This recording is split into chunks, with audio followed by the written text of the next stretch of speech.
आप देख रहे हैं न्यूज हिमाचल लाइव। वर्तमान सरकार ने प्रदेश की बागडोर संभालने के लिए उपरांत छोटे से कार्यकाल में व्यवस्था में बदलाव लाने की एक सफल कोशिश की, जो अब नजर आने लगी है। ये बात उद्योग व संसदीय कार्य मंत्री हर्षवर्धन चौहान ने आज जिला के शिलाई विधानसभा क्षेत्र के अंतर्गत बकरास में प्रदेश सरकार के जनोपयोगी कार्यक्रम सरकार गांव के द्वार का विधिवत शुभारंभ करने के बाद विशाल जनसभा को संबोधित करते हुए कही। उन्होंने कहा कि प्रदेश को वर्ष 2027 तक आत्मनिर्भर बनाना तथा अगले 10 सालों में देश का पूरी तरह से विकसित राज्य बनाना हमारी सरकार का संकल्प है और इसी के लिए जरूरी है कि व्यवस्था में आशातीत बदलाव बहाल किए जाएं। उद्योग मंत्री ने कहा कि सरकार गांव के द्वार कार्यक्रम मुख्यमंत्री सुखविंदर सिंह सुक्खू की सरकार का एक महत्वाकांक्षी कार्यक्रम है, जिसके माध्यम से लोगों का शासन व प्रशासन से घर द्वार के समीप सीधा साक्षात्कार होगा और लोगों को उनके कार्यों को घर द्वार के समीप करवाने का मौका मिलेगा। दी जा रही है पर माननीय महोदय जी, जिस विद्यालय से मेरी प्लस 2 हुई है और जिससे मैंने शिक्षा ग्रहण की है, जिससे मेरे अंदर वो विचार आया कि मैं देश के लिए कुछ करूं, पर उसी विद्यालय का ये बुरा हाल है।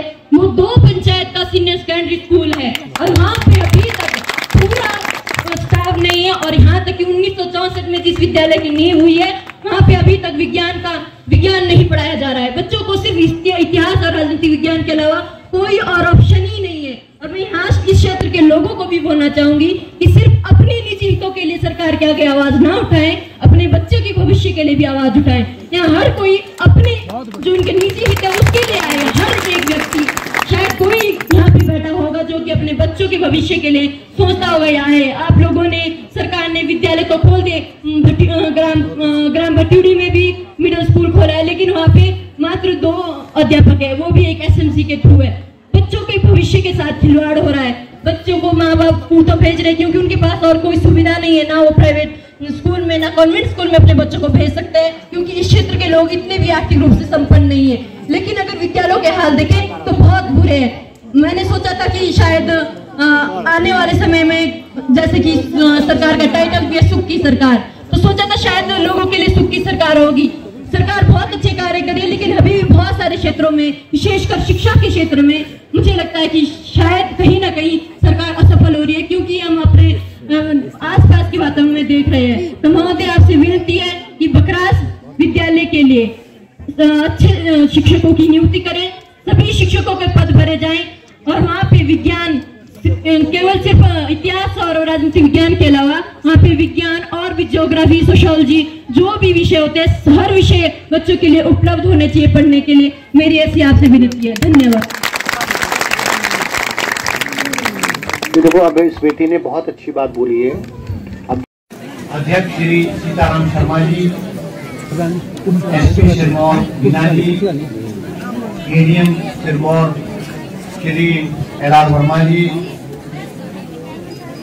SC इलेक्ट्रिसिटी श्री दर्शन सिंह जी, विभिन्न हमारे जिला के विभिन्न विभागों के यहाँ उपस्थित सभी अधिकारीगण, उपस्थित यहाँ पंचायतों के प्रधान, उपप्रधान, उपस्थित आदर के योग्य सभी माताएं, बहनें, मेरे नौजवान साथियों, आज हिमाचल प्रदेश के 12 जिलों में एक कार्यक्रम मुख्यमंत्री सुखविंदर सिंह सुक्खू जी ने आयोजित किया है, जिसका नाम रखा है सरकार गांव के द्वार, और हर जिले में इसका आज आयोजन किया जा रहा है। जिला सिरमौर में जो है, जिला सिरमौर का जो जिला स्तर का कार्यक्रम है वो आपके इस बकरास क्षेत्र में, जेल भोज क्षेत्र में उसका आयोजन किया गया है, जिसका मुख्य अतिथि के रूप में मुझे आने का सौभाग्य प्राप्त हुआ है।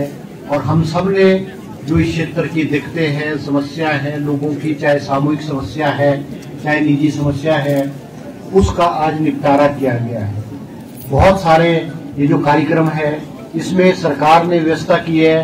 किसी ने अपना प्रमाण पत्र बनाना है, हिमाचली सर्टिफिकेट बनाना है, SC का सर्टिफिकेट बनाना है, IRD का सर्टिफिकेट बनाना है, उसकी व्यवस्था की गई है। और यहाँ पे जो मुझे विभाग द्वारा और मुझे अधिकारियों द्वारा कहा गया है, यहाँ पे वसीयत जो है, जैसे हमारे तहसीलदार शिलाई भी आए हुए हैं, अगर वसीयतनामा जो बुजुर्ग हैं, कई लोग उन्होंने अपना वसीयत का भी आज वसीयत भी अपनी लिखी है कि भाई मेरे मरने के बाद जो मेरी संपत्ति है किसको जाए, मेरे लड़के को जाए, किसको जाए, कितनी जाए, वो कार्यक्रम किया है। आज हिमाचल में इसकी शुरुआत की गई है और हमारा मकसद ये है कि जो ये कार्यक्रम है वो शहर में ना हो। जैसे नाहड़ में तो अधिकारी बैठे हैं, शिलाई में भी अधिकारी बैठे हैं, मगर जो दूर दराज के क्षेत्र है, दूर दराज वाले क्षेत्र है, गांव है, वहां पे जाकर के सरकार के अधिकारी गांव में जाकर के लोगों की समस्या सुने, उनका निपटारा करे, ताकि लोगों को अपने पैसा खर्च करके कोटा है, शिलाई है, नाहड़ है, वहां ना जाना पड़े। और ये आज 12 जिलों में शुरुआत की गई है। इसके बाद हर हिमाचल प्रदेश के 68 के 68 चुनाव क्षेत्रों में इसका कार्यक्रम का आयोजन किया जाएगा, जिसमें मंत्री जाएगा। मुझे ये जिला स्तर के बाद मेरे को 50 चुनाव क्षेत्र मेरी ड्यूटी लगी है। मेरी शिलाई के हम जो है कपड़ता क्षेत्र में इसी तरह का कार्यक्रम का आयोजन करेंगे और मेरी ड्यूटी धर्मशाला में भी और देहरा में भी जो है 7 और 8 फरवरी को मेरी ड्यूटी लगाई गई है। हमारा मकसद है कि जो लोगों की समस्या और दिक्कतें उसको हम सुने और मौके पे निपटारा करेंगे। अभी इसको हम और बढ़ाएंगे। आज तो शुरुआत की है इसकी। हम आज शुरुआत करने के बाद हमको एहसास हुआ है कि इसमें क्या कमी रह जाती है, इसमें हमको क्या और चीजें करने की जरूरत है। अब बैठ जाओ, और करने की क्या जरूरत है। हमारी सरकार को बने हुए 1 साल का कार्यकाल हुआ है और किसी भी सरकार का जो 1 साल का कार्यकाल होता है वो बड़ा समय नहीं होता है, मगर इस छोटे से कार्यकाल में भी इस सरकार की बहुत सारी उपलब्धियां रही है। अभी जैसे अनाथ बच्चे हैं, अभी यहाँ हमारे 10-12 अनाथ बच्चे हैं, उनका कोई नहीं था। हमारे मुख्यमंत्री की सोच थी कि जो अनाथ बच्चे हैं उनको पढ़ाया लिखाया जाए और अपने पैरों पे वो खड़े हों, और उसके लिए हर महीने अनाथ बच्चे को 4000 रुपए दिया जाता है, ताकि वो किसी के ऊपर निर्भर ना हो, किसी के आगे उसको हाथ फैलाने की जो है वो जरूरत ना पड़े। आज हमारे मुख्यमंत्री की ऐसी सोच है। आज हमने हिमाचल के कर्मचारियों को कहा था कि हम पुरानी पेंशन बहाल करेंगे। हमने हिमाचल प्रदेश के 1,35,000 कर्मचारियों को पुरानी पेंशन जो है वो हमने बहाल की है। हिमाचल प्रदेश आपने देखा आपदा का दौर आया है हिमाचल प्रदेश में। पिछले बरसातों में जुलाई अगस्त 3-4 महीने जो थे उसमें भारी तबाही हुई है। हिमाचल प्रदेश में 450 लोगों की जो बरसात के मौसम में मौत हुई है। किसी का ऊपर से पहाड़ आया, घर बैठ गया और घर में सारे के सारे लोग दब गए। बहुत सारे लोगों के मकान टूट गए, किसी का मकान पूरा टूट गया, किसी का आंशिक टूटा। अभी एडीएम साहब आपको बताएंगे कि कितना लोगों को नुकसान हुआ है और कहाँ हमने लोगों को राहत के रूप में जो है वो पैसा प्रदान किया है। पहले मकान अगर टूट जाता था, मुझे याद है ये हमारा क्या नाम है लायक राम आपके टूरों का, कहाँ लायक राम नीचे ना, वो मकान टूट गया, नेड़े में बाढ़ आया, मकान टूट गया, उसको दिया पता नहीं 10,000, मकान को 10,000 रुपए दिया और उसका मकान बहुत टूटा था नेड़े में। मगर हमारी सरकार ने किया है कि जिसको पूरा मकान टूट जाता है उसको 7 लाख रुपए दिया और जिसका आंशिक टूटता है उसको 1,30,000, 1,30,000 मकान पूरा 1.5 लाख है, 1.5 लाख रुपए आंशिक को 1.5 लाख। अब 10-15 हजार में थोड़ी मकान की रिपेयर होगी या 1 लाख रुपए में मकान नया थोड़ी बनेगा। मगर हमारे मुख्यमंत्री ने इसको रिलीफ मैनुअल बोलते हैं ना, जिसको आपदा में अगर नुकसान होता है उसको बदल करके उसको 7 लाख रुपए कर दिया। अब 7 लाख में तो चलो 2-3 कमरे आदमी के मकान में बढ़ जाते हैं। तो आज हमारी सोच है कि जिसपे मुसीबत आती है, जिसपे संकट आता है, जिसके ऊपर कठिनाई के दौर से गुजरता है, सरकार जो है उसकी जो है मदद करे। मुझे आज भी याद है जब मैं एमएलए बना था तो 93 में यहाँ सड़क नहीं थी, हम जो है ये भमराड़ होकर के ना खाड़े से आया करते थे और पैदल आते थे और ये खिड़ोक से नीचे से खाड़े से खिड़ोक में ऊपर चढ़ते थे यहाँ से, और यहाँ से फिर बकरास को जाया करते थे, फिर बकरास से फिर खाड़े में जाना फिर गुना को जाएगा। सड़क नहीं होती। आप में से बहुत सारे आज जो नौजवान है ना, आपको तो अब सड़क पहुंच गई, तब नहीं थी। फिर जब मैं 93 में एमएलए बना, 98 में मैंने वो सड़क मिला तक पहुंचा दी और उससे आगे भी टेंडर हो गए। मगर 2003 के बाद ये आत्माराम जानता है, ये पीडब्ल्यूडी में, इसलिए तो यहाँ सुपरवाइजर हुआ करता था तुम्हारा। तो यहाँ हमने 93 में 2003 में जो सरकार दोबारा बनी, मैंने इस सड़क को, हमने इसको गुना में पूछा। फिर हमारी सरकार बनने के बाद 2003 के बाद हमने इस सड़क को पक्का किया। यहाँ बकरास में क्या होता था, हाई स्कूल हुआ करता था, हमने उसको सीनियर सेकेंडरी स्कूल किया। गुना में मिडिल स्कूल खोला, तिम्मी में के स्कूल को जो है मिडिल स्कूल को हाई स्कूल किया, हाई स्कूल से भी उसको हमने +2 किया। अभी मैं बता रहा था इन अधिकारियों को कि आईडी डिमांड होते थे ना शिक्षा मंत्री बीजेपी के, वो मेरे को एक दिन सुना रहे थे कि मेरी ट्रांसफर जो है कांग्रेस के समय में बकरास में कर दी। बोले जी इसको जो है आईडी डिमांड को, ईश्वरदास डिमांड प्रिंसिपल था, हेडमास्टर होता था, बोले इसको बहुत दूर भेज रहा है, इसके लिए स्टेशन ढूंढो, कौन से ढूंढा है। तो फिर ढूंढ ढांड के बोले जी बकरास भेजो जी, सिरमौर में वो कहाँ पानी है। और फिर वो आईडी डिमांड जी कह रहे थे मुझे बकरास भेजा, तो उस वक्त बकरास को ऐसा स्टेशन मानते थे। आज हमारे हर गांव में सड़क है, आपके गुना में सड़क है, आज बकरास में सड़क है, आज क्यारी में सड़क है, हमारे ये ऊपर भटौड़ी कुंडरी यहाँ पे सड़क है। मेरे को खुद याद है 2005 में बमराड़ मैंने 20 लाख रुपए दिए, बमराड़ में मैंने 20 लाख रुपए दिए, और ये बमराड़ के सारे आए इधर आर्ली साइड सड़क पे, इन्होंने हाथ खड़े कर लिए कि नहीं जी हमारे जमीन नहीं होगी, ये नहीं होगा, वो नहीं होगा। फिर मैंने जबरदस्ती इनके जमीन बनवा करके टेंडर लगा करके बमराड़ में भी आज जो है वो सड़क गांव में सड़क पहुंची। आज हिमाचल प्रदेश में कांग्रेस के समय में जो है विकास हुआ है। पिछले 5 साल में भारतीय जनता पार्टी की सरकार थी। मेरे को एक चीज बता दो तुम, इस पूरी जेल भोज में एक भी काम बीजेपी का मुझे बता दो, एक काम नहीं होगा। तिम्मी में, क्यारी गुना में पीएचसी किसने खोली थी? मैंने खोली नहीं। पीएचसी की बिल्डिंग हमने बनवाई, आज डॉक्टर हमने वहां बैठाया। मैंने तिम्मी में हमारी 2017 में तिम्मी में पीएचसी खोली।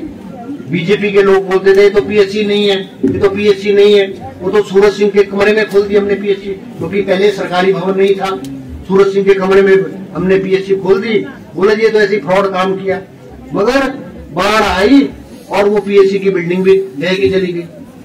और 3 साल तक ये पीएचसी का डॉक्टर जो है, वो तिम्मी का डॉक्टर कहाँ बैठता था? शिलाई में बैठता। आज हमने जमीन दी, अब मैंने तिम्मी में पीएचसी के बिल्डिंग का टेंडर लगा दिया है। 50 लाख रुपए से लागत से तिम्मी में पीडब्ल्यूडी इसका पीएचसी का टेंडर लगा दिया। पीएचसी का टेंडर 1 करोड़ 3 लाख है, 1 करोड़ 3 लाख, 1 करोड़ 3 लाख, 1 करोड़ 3 लाख का आपके तिम्मी के पीएचसी का टेंडर अब हो जाएगा और उसकी एक सुंदर बिल्डिंग बन जाएगी। अब बीजेपी वालों ने बोला जी कि जी हमने तो तिम्मी में क्या बना दिया, आईपीएच का रेस्ट हाउस बना दिया जी।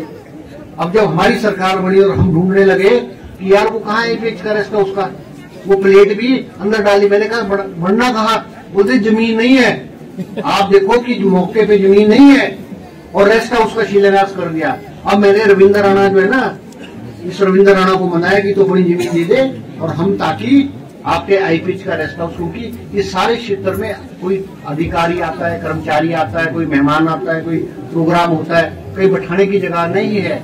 तो हमने अब तिम्मी में भी जो है आईपीएच का रेस्ट हाउस की हमने जमीन का प्रावधान किया है और हम उसके टेंडर की प्रक्रिया को जो है हम जो है उसको पूरा कर रहे हैं। आज हमारा जो लक्ष्य है वो इस क्षेत्र में विकास करना है, हमारा लक्ष्य है इस क्षेत्र में काम करना है। ये बात ठीक है कि अब हमारे जो दूर दराज के क्षेत्र है, मान लो टिकरी डंगोरी है, पाब है, या हमारी ऐसी बस्तियां हैं, वो सड़कों से दूर है। आज हमको उन क्षेत्रों को भी अब सड़कों से जोड़ने का समय आ गया और हम जो है इन सड़कों को जोड़ेंगे। जो आज का कार्यक्रम हुआ है इसमें 40 शिकायतें आई है, 40 शिकायतें आई है, जिसमें से बहुत सारी का तो मौके पे ही निपटारा कर दिया गया है। और बाकी जो जिला प्रशासन है हमारा, जो बाकी जिसमें अधिकारियों ने आश्वासन दिया है, उसकी मॉनिटरिंग और उसका जो है पूछताछ जो है ये जिले के अधिकारी हमारे एडीएम साहब वो उसकी करेंगे डिपार्टमेंट से, और उनको किस तरह से समाधान किया जाए हमारी कोशिश रहेगी। मैं आपका धन्यवाद करूंगा, हमारे पंचायत प्रधान का भी धन्यवाद करूंगा जिन्होंने यहाँ पे कार्यक्रम का आयोजन किया है। और इस तरह का कार्यक्रम जो है हम समय समय पर जो है हर चुनाव क्षेत्र में समय समय पर इस तरह का आयोजन करेंगे, ताकि जो दूरी है सरकार और लोगों के बीच की दूरी है वो कम हो और सरकार की जो आवाज है जनता की आवाज है वो सरकार तक वो पहुंचे हैं। ये मेरी आपसे कुछ बातें थी। मैं आपका विधायक हूँ, मैं आपका मंत्री हूँ, मैं आपका धन्यवाद करना चाहूंगा कि आपने मुझे छठी बार जो है वो आपने मुझे विधानसभा भेजा है। और आपकी बदौलत जो है ना गारीगुंडा है, बकरास है, टिम्बी है, कोटापाक है, मिल्ला है, मिल्ला दिवा, आप सबने मुझे अच्छे वोट दिए। बहुमत से मेरे को आपने वोट दिया, इसलिए आपका भी जितने आपने मेरे को वोट दिया ना उस हिसाब से आपका मैं पूरा ख्याल रखूंगा, है ना। कोई घबराना नहीं। हमारी सरकार है, 4 साल का समय और है। अभी देखो क्या कर रहे थे, जब इनको कुछ नहीं मिला बोले हाटी हाटी हाटी, और मेरे को क्या बोलते थे, अरे हर्ष चौहान तो ठग रहा है, इसने रोक दिया है। अब आप देखो ना ठग कौन रहा था।